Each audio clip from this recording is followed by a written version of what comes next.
So, who's immature now? Ladies and gentlemen, you've been absolutely wonderful. Thank you so much for coming out to see my show this evening.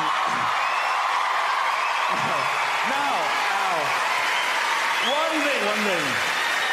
Before I go, now, some of you that have seen me before will know that quite a lot of the time when I'm on stage, and indeed television, I spend quite a lot of my time talking about someone that I grew up with, that I attended the same school as, and pouring quite a lot of scorn upon said person. That person is Robert Pattinson. The renowned Hollywood actor, star of the Twilight films, who I went to school with and was better than me at school and is indeed probably better than me now.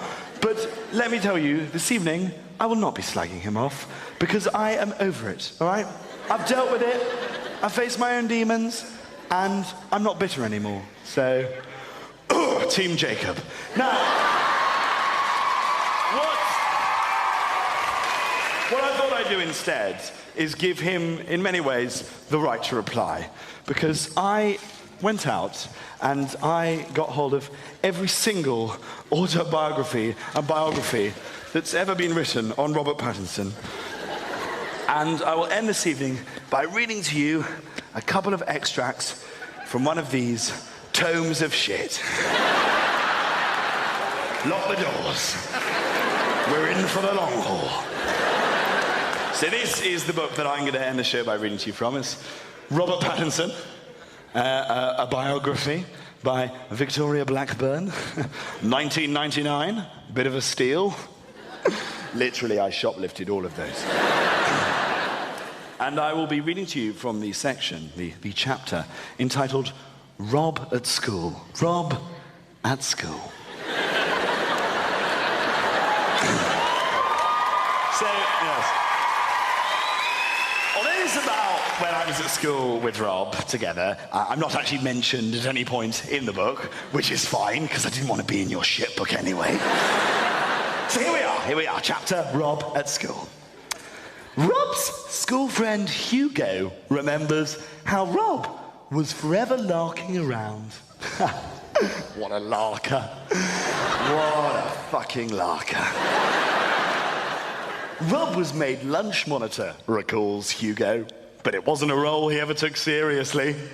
He used to pinch everyone's chips in the queue. How funny, stealing people's chips in the queue. I went hungry every fucking lunchtime. We move on. Although Rob's now a Hollywood heartthrob, he also has a softer side. Rob admits to having quite a few phobias, which are listed below. Ooh, Robert Pattinson's phobias. I wonder what these will be. Maybe one of them's acting.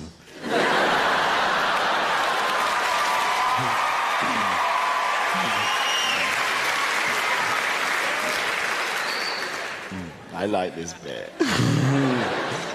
1, Robert Pattinson's phobias. Heights. Ooh, scary. Probably couldn't have pulled off a stunt like that.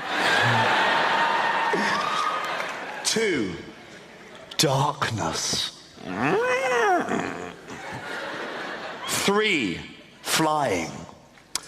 So far, it's not great for a vampire, is it? 4, driving. 5, getting stabbed. Right, getting stabbed is not a phobia. Yeah, I wouldn't be keen if someone just walked up to me in the middle of the street and started stabbing me for no reason, but I wouldn't list it as a specific phobia. And therefore what? Are we meant to assume that anything that's not on Robert's stupid little list of phobias is something that Robert's not afraid of? All I'm saying is anal rape is not on the list.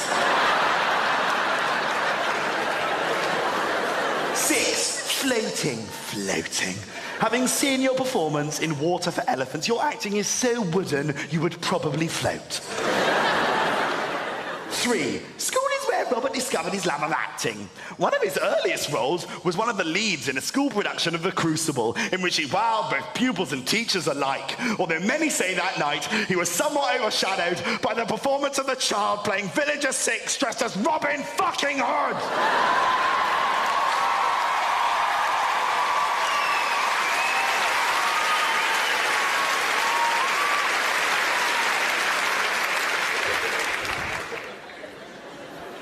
paraphrasing a little. I'm going to end on this little section here, and we've all had a very jolly time this evening. It's all been very fun, but this bit is very serious, okay? Because I'm about to read you the section of Robert Pattinson's biography which deals with the very sensitive subject of bullying. I don't know why there is sniggering over there. This is the serious bit. There will be no sniggers allowed. It's the first time I've ever said that phrase out loud. You realize with no sniggers allowed, one slip of the tongue with that and you are fucked.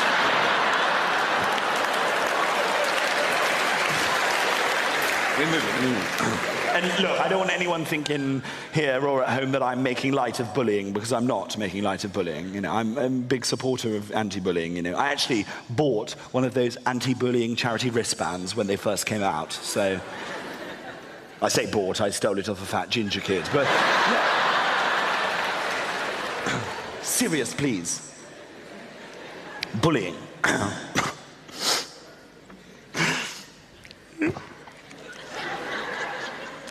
It was not all plain sailing for Rob. Although difficult to imagine, Rob was actually bullied at school. In a recent interview with the press, he recalled how once at school in year 8, some bastard, stole the shoelaces from his gym shoes. But he didn't let it get to him. He just carried on wearing them without. Who's laughing now?